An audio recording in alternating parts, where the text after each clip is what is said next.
Yay, seatmate, you're going to the US. Nobody will eat my vegetables now, but I wish you all the best. Have a safe flight and always keep in touch. I'm so happy that you'll be with your son and your sister as well as your mother, hopefully. And one day hopefully I can visit you in the US. Keep your faith in the Lord and God bless and keep safe always. Bye-bye, seatmate. I miss you so much. Mapagpalang araw po sa inyong lahat, aking mga kapatiran sa Christ-Centered Fellowship Hail, Saudi Arabia. At una po sa lahat, ako po ay nagpapasalamat sa inyong lahat, sa Panginoon at sa inyong lahat na aking mga kapatiran.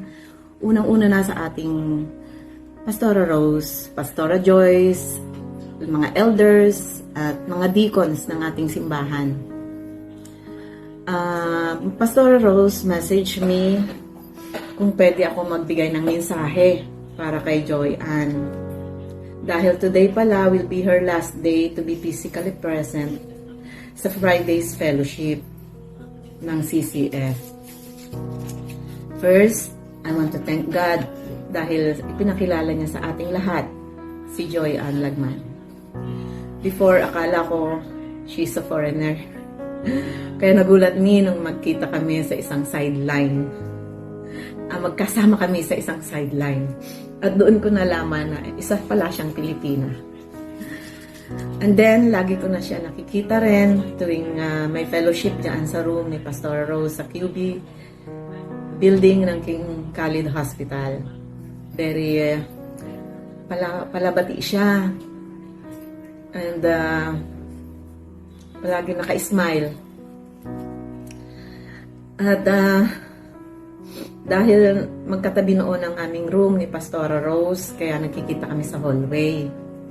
Lahat ng mga uma-attend doon, Sisters in Christ pa, nung time na yon ang fellowship name. At noong mag-join ako sa kanilang fellowship ng I think March or April 2019, doon na ako napalapit sa Panginoon at sa lahat ng mga kapatiran at kay Joy Ann. Napakaabot, accommodating niyang tao, palakaibigan, napakamatulungin, at masaya, palaging masayang kasama. At hindi ko malilimutan last year, noong April 4, 2023. Tinawagan siya ni Pastora Rose para samahan ako. Then, pagdating ko nga ng King Salman, galing sa duty sa Central Lab, sinalubong niya na ako. Gusto niya, kakapit na talaga ako sa kanya. Nakaangkla na. Alalay to the max siya talaga sa akin. Salamat, Joy. Salamat. Sinamahan niya ako sa mga konsulta ko sa mga doctors, sa MRI, X-ray department, ang King Salman. Tiniwan niya talaga yung trabaho niya. Sabi niya kasi office work naman daw, kaya masasamahan niya talaga ako. Ganyan siya.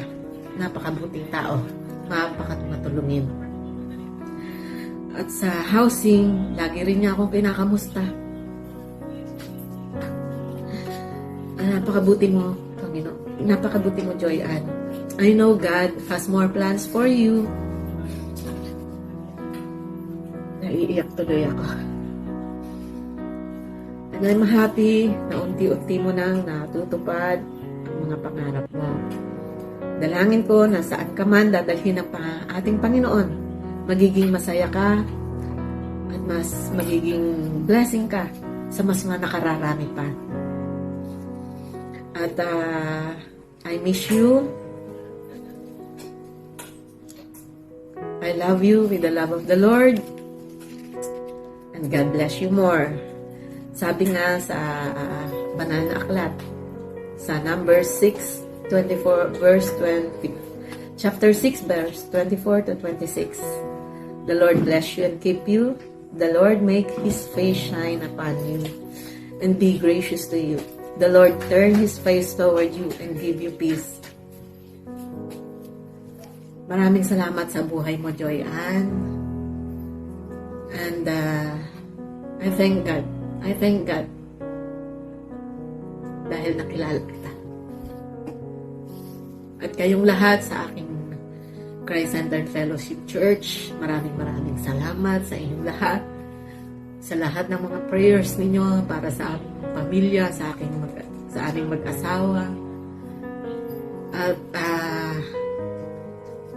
sa mga ginawa nyo sa buhay ko, sa buhay namin. Maraming salamat. God bless you all. And I love you all with the love of the Lord. Bye-bye. Bulaga! Hi, Doy. Oh, yung bilin ko yung Irish Spring, yung Vienna Sausage, tsaka yung Old Navy ko Joke lang! Ang verse ko para sa iyo ay nasa Deuteronomy 31:6.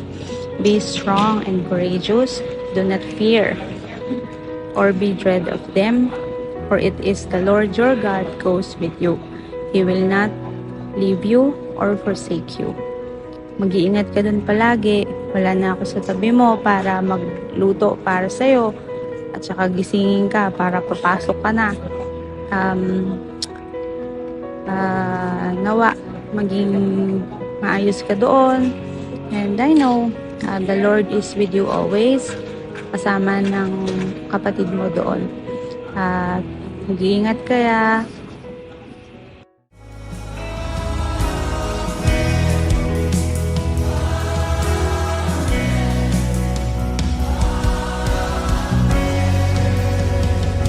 His presence go before, behind, beside, all around you, within you.